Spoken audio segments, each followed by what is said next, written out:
Bonsoir mes frères et sœurs, mes chers compatriotes. Je souhaiterais quand même intervenir lors d'une émission radio sur les grandes gueules. Monsieur Sidia Touré a largement intervenu sur la question agricole. Face aux questions soulevées par ces déclarations, j'aimerais quand même apporter mes critiques qui seront quand même objectives. En effet, la question agricole doit préoccuper tous les partis politiques parce que l'agriculture, quand même, comme le déclare M. Sidia Touré, est une opportunité pour la Guinée, un secteur de croissance et d'emploi. Sur cette question-là, je suis parfaitement d'accord avec M. Sidia Touré et je le remercie pour sa clairvoyance. M. Sidia Touré, lors de son intervention, il déclare qu'il est le président, qu'il est président paysan. Et en fait, moi, personnellement, j'aime pas cette façon de communiquer. Et je souhaiterais dire que la Guinée n'a pas besoin d'un président paysan. La Guinée a besoin d'un président normal, mais un président qui ne se dit pas il connaît tout. L'essentiel, ce n'est pas de connaître tout. L'essentiel, c'est de savoir sélectionner les compétences et de prendre les bonnes décisions. Donc, un président paysan, c'est une agriculture paysanne. Forcément, la Guinée n'a pas besoin d'un président paysan pour développer le secteur agricole. La Guinée a besoin seulement d'une personne qui sait écouter les spécialistes dans cette question agricole, mais pour les mettre au travail, pour les écouter et pour les appuyer. Et voilà, mais pas forcément qu'on soit un président qui connaît l'agriculture. Deuxièmement, M. Sidia Touré a dit que il y a eu 3 ministres dans le gouvernement de M. Alpha Condé. Donc, c'est difficile de mener une politique avec 3 ministres. Je ne peux pas discuter sur cette question-là. Certainement, il a ses raisons de le dire. Et voilà.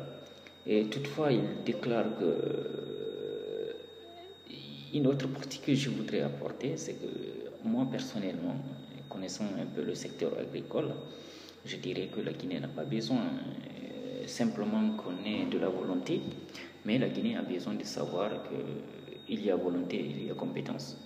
Donc un président qui a la volonté de développer le secteur agricole sans les compétences est un danger, parce que c'est de dépenser de l'argent sans rien obtenir. Le cas le plus palpable est la gouvernance de M. Alpha Condé. Il y a plus de 1000 milliards de francs guinéens qui sont jetés dans le secteur agricole. Et aujourd'hui, on sait que les objectifs en termes soit d'autosuffisance en quantité de riz, cet objectif a été abandonné. Et tous les objectifs sur la question agricole sont des objectifs que le gouvernement ne peut pas atteindre. Ces objectifs-là sont des objectifs qui seront vraiment abandonnés. Et ça ne pourra pas figurer sur le bilan de M. Alpha Condé. Donc, il ne s'agit pas le développement de l'agriculture, c'est pas seulement de la volonté, mais il faut les compétences. Un président n'a pas forcément les compétences en matière agricole, mais il doit savoir où puiser ces compétences-là ailleurs ou dans sa formation politique, écouter les gens qui sont spécialistes du domaine pour pouvoir avancer. Donc, M. Sidia Touré déclare que ça fait 30 ans qu'il est producteur agricole et qu'il est planteur, ce qui est une très bonne chose. Donc, avant qu'il ne soit Premier ministre, déjà, il avait investi dans le secteur agricole, donc il était planteur, c'est une très bonne chose. Deuxièmement, il a, lors de son intervention, expliqué que le gouvernement actuel doit faire des progrès en disant au peuple de Guinée quelles sont les quantités qui sont produites, pas seulement s'arrêter à ce que l'État a dépensé 200 milliards par campagne agricole, sans dire réellement qu'est-ce qui est sorti derrière cette dépense-là. Quelle quantité de riz, quelle quantité de manioc, quelle quantité de fonio par exemple, quelle quantité de pommes de terre qui sont produites annuellement. Donc c'est vraiment très pertinent, mais malheureusement je ne pense pas qu'il y ait des services statistiques en Guinée qui sont capables de donner ces résultats-là. Mais néanmoins, sur cette intervention de M. Sidia Touré, je voudrais répondre pour dire qu'il n'est pas exempt de critiques. Parce que quand il dit qu'il est planteur depuis 30 ans, il devrait, lors de son intervention aussi, dire combien il a produit durant ces 30 ans-là. Ou bien pour le palmier à huile, 5-6 ans suffit largement pour commencer la production. Donc il aurait dit que voilà combien de quantité d'huile de palme en termes de litres, en termes de volume, et combien il a pu produire par an, ou bien combien il a produit durant ces dernières années, et de nous donner un résultat qui est un résultat palpable. Mais néanmoins, lui aussi, il ne le dit pas, il donne des leçons au gouvernement. Cependant, lui-même, il n'est pas exempt parce qu'il ne dit pas combien il produit par an. Donc, M. Sidia Touré, toujours dans son intervention, il explique qu'il a fait des dépenses, et donc, notamment que lors de son passage au gouvernement, lorsqu'il était Premier ministre, qu'ils ont pu élever la production agricole de 6 000 à 40 000 tonnes pour le coton, ce qui est une très bonne chose. Ces statistiques-là, je ne peux pas les confirmer, je ne sais pas où je peux accéder à ces statistiques pour vérifier si c'est vrai. Néanmoins, je sais que, en suivant par exemple les échos, la production agricole, la part de l'agriculture sur le produit, pour le produit intérieur brut, en 1996 jusqu'en 1998 était de l'ordre de 18 à 20%, ce qui est resté le même pendant les années suivantes. Donc, je ne sais pas réellement si cette affirmation elle est vraie ou si elle ne l'est pas. Donc, je ne peux pas la commenter. Deuxièmement, M. Sidia Touré affirme qu'il a 500 hectares de plantation, ce qui est une très bonne chose. Cependant, il a dit que lors de son intervention, il y a une déclaration qui m'oblige à réagir pour défendre le métier de l'ingénieur agronome. C'est quand il déclare que les plus grands agriculteurs ne sont pas ceux qui sont allés à l'école.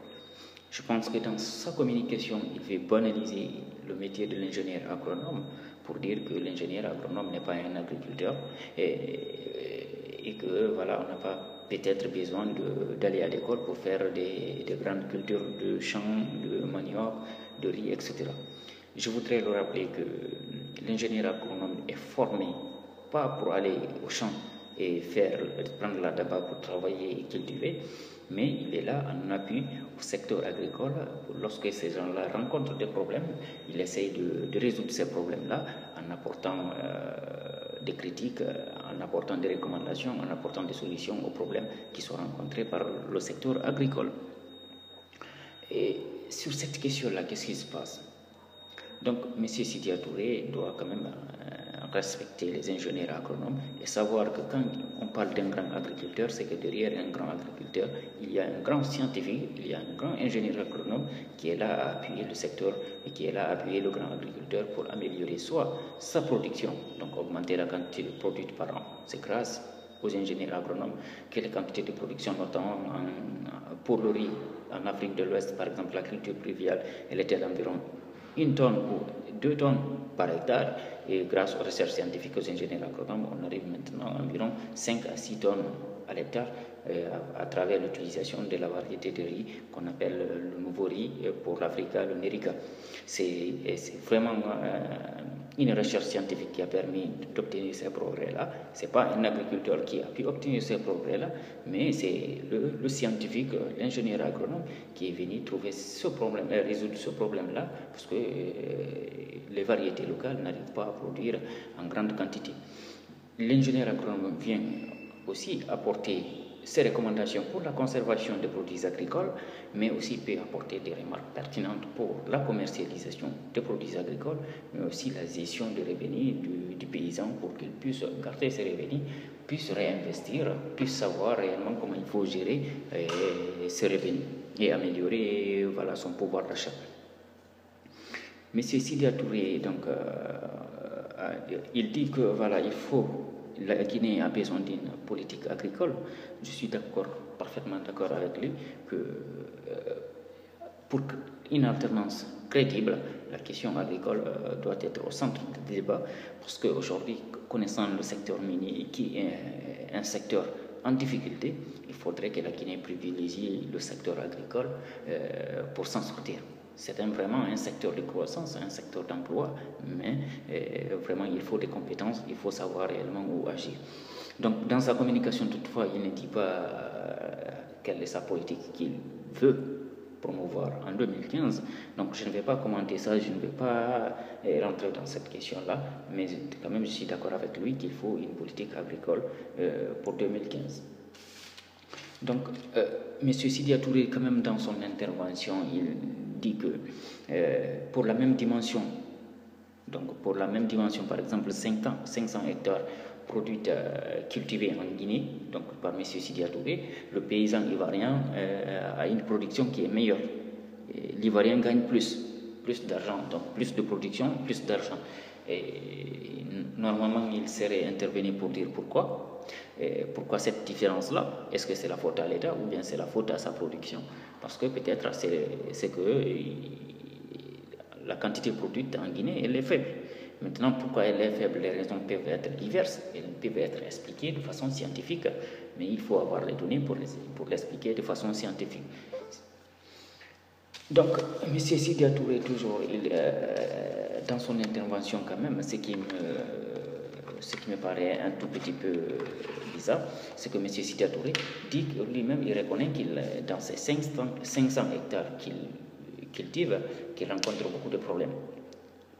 Et c'est pour dire encore une fois que l'agriculteur, quand on dit que les grands agriculteurs ne sont pas ceux qui sont allés à l'école, mais les grands agriculteurs rencontrent des problèmes qui sont résolus par ceux qui sont allés à l'école.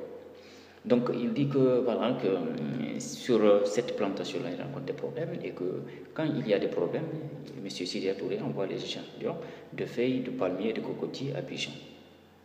Ce qui met pour moi un paradoxe. Pourquoi Abidjan? Donc, réellement, si l'agriculture de M. Sidia Touré est appuyée scientifiquement, lorsqu'il y a un problème, on essaie d'abord d'exploiter les solutions locales, de savoir est-ce qu'il y a des compétences locales pour résoudre ce problème-là avant de l'envoyer en Côte d'Ivoire. Donc, M. Sidia Touré dit qu'il envoie souvent une personne avec des échantillons de feuilles en Côte d'Ivoire, au centre là-bas, pour analyser. Quelles sont les conséquences qu'on peut tirer dans cette communication ou dans ces actions-là? Ce que, M. Sidia Touré est en train de promouvoir l'emploi en Côte d'Ivoire, donc éviter l'emploi local parce qu'il paye de l'argent pour ces analyses-là en Côte d'Ivoire. Deuxièmement, il ne participe pas à la réussite de la compétence locale parce que la compétence locale aussi a besoin de problèmes.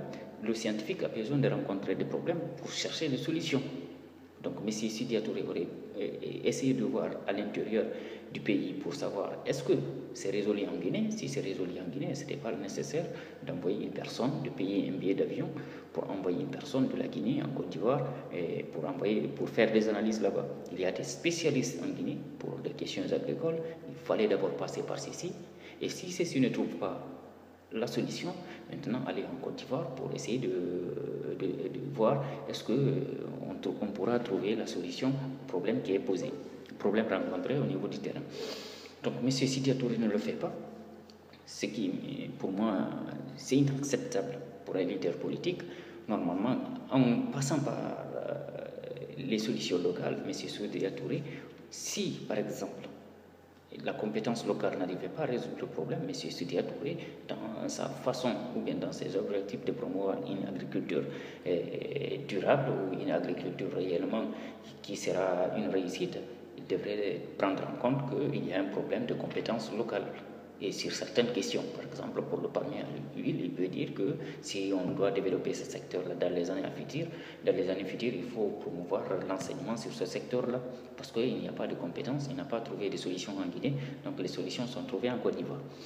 Mais il ne l'a pas fait, il a sauté la Guinée pour aller en Côte d'Ivoire, je ne sais pas pourquoi, mais voilà, je ne suis pas d'accord sur cette façon de dire. Donc, deuxièmement, pour expliquer ces causes, parce que normalement, il a envoyé des feuilles. S'il a envoyé des feuilles, c'est pour l'agriculture de M. Sidia Touré, comme il dit qu'il a fait une agriculture paysanne, et cela se démontre au cours de ses explications. Donc, on envoie le problème est sur les faits, les raisons pour un scientifique, pour un ingénieur agronome, l'une des causes qu'on peut évoquer, c'est un manque d'éléments nutritifs. Donc c'est un manque d'apport d'engrais qui peut se ressentir au niveau des feuilles.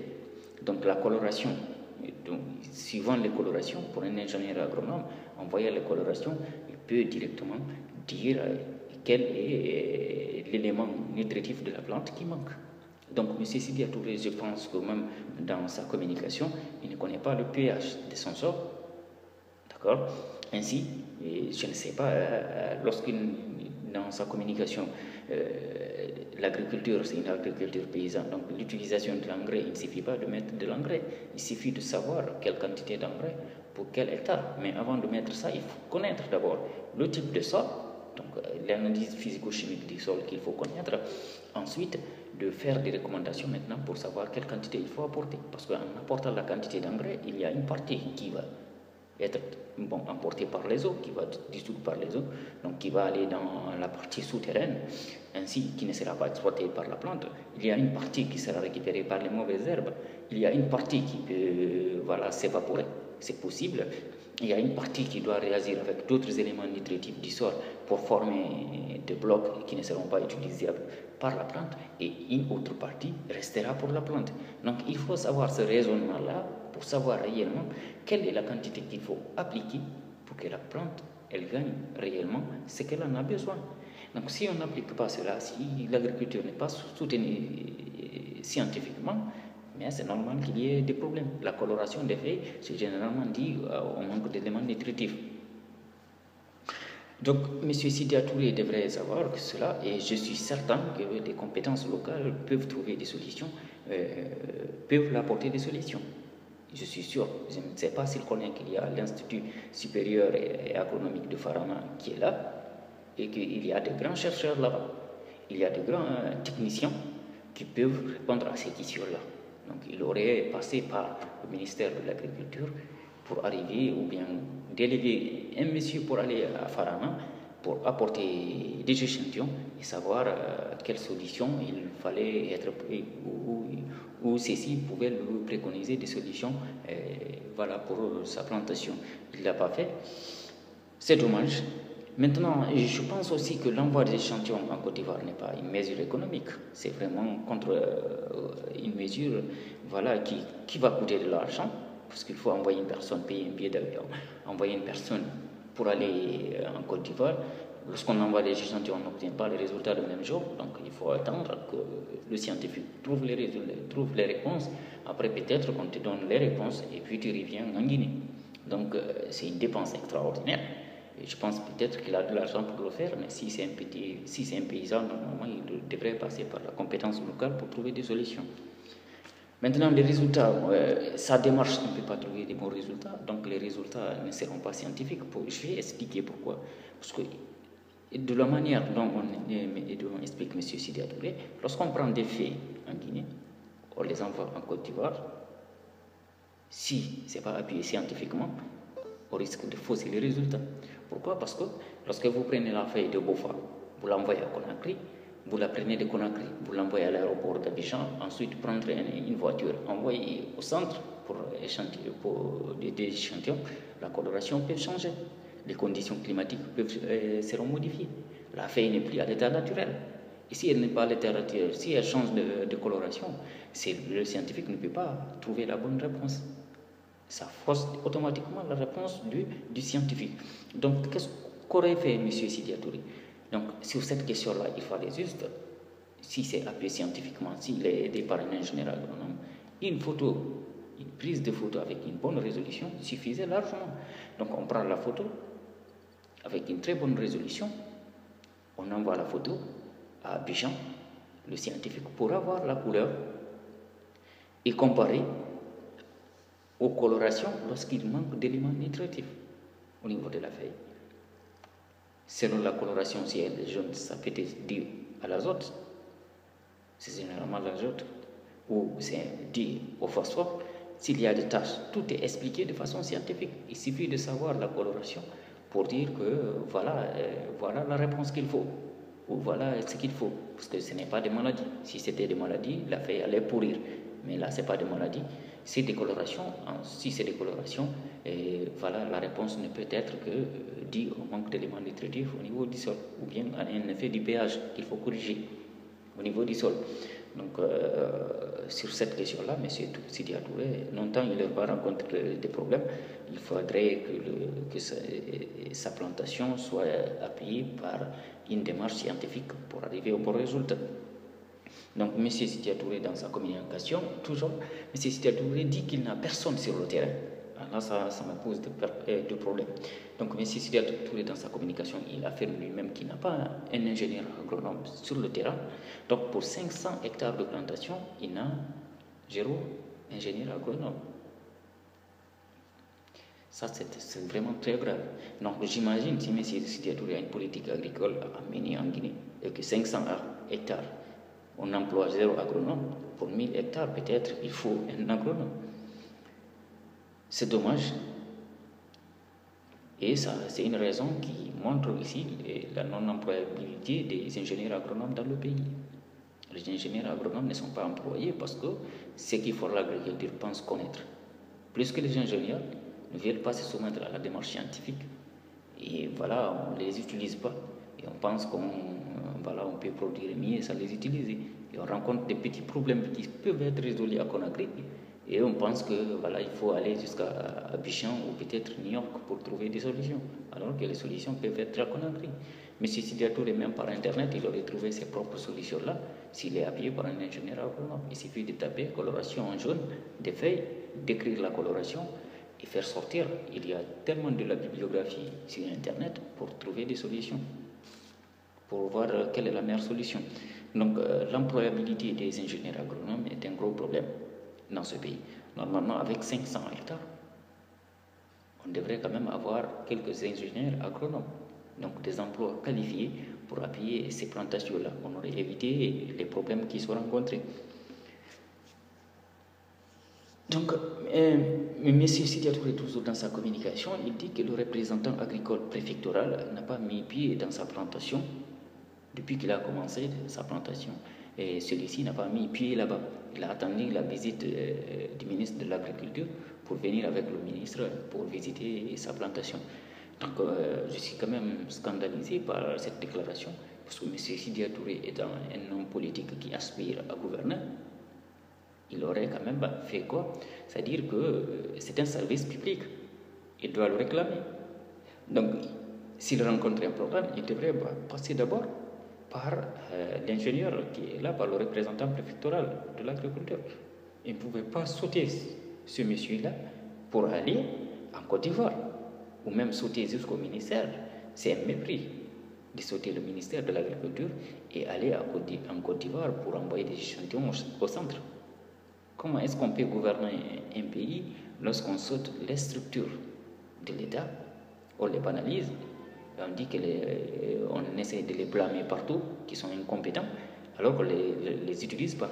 Mais c'est Sidia Touré, au lieu d'attendre que le représentant de l'agriculture vienne visiter son champ, il aurait quand même fait la démarche inverse, c'est-à-dire aller rencontrer le représentant local pour lui dire j'ai tel problème, il faut venir voir. Parce que c'est un service public, il faut le réclamer. Mais il ne le réclame pas. Donc il saute le monsieur, il saute le ministère de l'Agriculture et il va jusqu'en Côte d'Ivoire pour envoyer des échantillons et que les gens-là font faire des analyses. Et de la façon pertinente, je pense qu'ils vont nous donner des faux résultats. Parce que ce n'est pas leur faute. Mais vu qu'on les envoie des échantillons dont la coloration va changer, liée aux conditions climatiques, et voilà, non seulement il ne bénéficie de rien, mais il fait des dépenses après pour obtenir des faux résultats. C'est grave. Donc, je lui recommanderais la prochaine fois d'aller consulter le représentant local. Le représentant local, il est là au service des agriculteurs. Pas forcément qu'il visite tous les agriculteurs, mais les agriculteurs doivent savoir l'interpeller, doivent l'envoyer par écrit, ou doivent venir le rencontrer pour dire que j'ai tel problème, venez voir. Maintenant, s'il refuse de voir, M. Sidia Touré aurait aussi compris qu'il y a un problème ici de responsabilité au niveau de ces gens-là. Mais il ne l'a pas contacté étant un homme politique, donc les gens se méfient souvent des hommes politiques. Et donc, ce n'est pas la peine de dire de blâmer ce monsieur-là. Lui-même, il aurait fait le sens inverse. Encore, M. Sidia Touré, dans sa communication, il déclare quoi? Il dit qu'en 1996, j'avais fait une politique agricole 1 et 2 à mon époque. Moi, M. Sidia Touré, quand même, il est économiste. Donc, dire que j'ai fait, il faut peut-être dire que mon équipe ou mon gouvernement avait fait. Donc, il faut qu'on laisse les techniciens faire les politiques agricoles. Si les politiques agricoles, depuis 1958 à nos jours, il y a eu toutes des réformes de politique agricole. Mais les réformes de politique agricole n'ont pas abouti. Parce que souvent, les chefs ne respectent pas ces recommandations-là. C'est souvent eux qui prennent les initiatives. C'est souvent eux qui donnent les directives. Ils laissent tout ce qui est politique agricole, toutes les recommandations des scientifiques. On met à côté. Le chef, il se réveille, il dit on fait ça. Je vais prendre un exemple. La récente déclaration de M. Alpha Condé sur la question agricole, c'était le cas lorsqu'il y a Ebola et la fermeture de la frontière entre la Guinée et le Sénégal. Pour ce qui est de la question des pommes de terre dans le Fouta, qu'il fallait savoir comment est-ce qu'il faut les rentabiliser. Donc il déclara ok, désormais on va refuser de vendre nos pommes de terre au Sénégal, on va construire des usines. De façon sensationnelle, il le déclare. Ce n'est pas une recommandation de son ministère, le ministère de l'Agriculture, qui est spécialiste des questions agricoles. C'est après Bouquet, le vendredi, la semaine qui suit, le mardi, lors du Conseil des ministres, le gouvernement a décidé d'appliquer la décision du président de la République. Donc cette décision, elle ne devrait pas avoir lieu parce qu'elle n'est pas faite sur des calculs économiques, elle est faite sur des calculs, elle a été prise sur l'émotion. Donc c'est sur l'émotion, M. Alpha Condé a déclaré de refuser maintenant d'envoyer la pomme de terre au Sénégal, sans savoir réellement que c'est une nécessité de vendre la pomme de terre au Sénégal. Ce n'est pas un choix à négocier ou ne pas négocier, mais avoir un marché, c'est une opportunité. Et la Guinée doit savoir saisir les opportunités d'exportation de ses produits agricoles. Mais non, il faut désormais qu'il y ait une usine. Il a fait cette déclaration. Et aujourd'hui, la frontière s'ouvre. Est-ce qu'on va envoyer des gendarmes pour dire maintenant aux agriculteurs guinéens n'envoyez plus les pommes de terre au Sénégal? La frontière elle est déjà ouverte. Voilà des choses. On a toujours essayé de banaliser les ingénieurs agronomes, les spécialistes des questions agricoles pour faire de l'émotionnel, prendre des décisions. C'est le chef de l'État qui prend des décisions et généralement ça conduit aux catastrophes. Autre chose, toujours dans la déclaration de M. Sidya Touré, donc sur la question concernant l'Ebola, ce n'est pas une opportunité pour la question agricole, mais voilà, il faut quand même que M. Sidya Touré, s'il a des ambitions, il faudrait qu'il essaye d'écouter les spécialistes. Je pense que les problèmes qu'il rencontre au niveau de son centre de 500 hectares, lorsqu'il faut développer tout un pays, les problèmes risquent de se multiplier. Et souvent, certains problèmes peuvent être résolus de façon très simple. On n'a pas besoin de faire des dépenses énormes. On a juste besoin d'approcher la personne qu'il faut ou la personne qu'il connaît. Et le problème sera résolu. Voilà, donc j'essaie juste d'intervenir sur ça.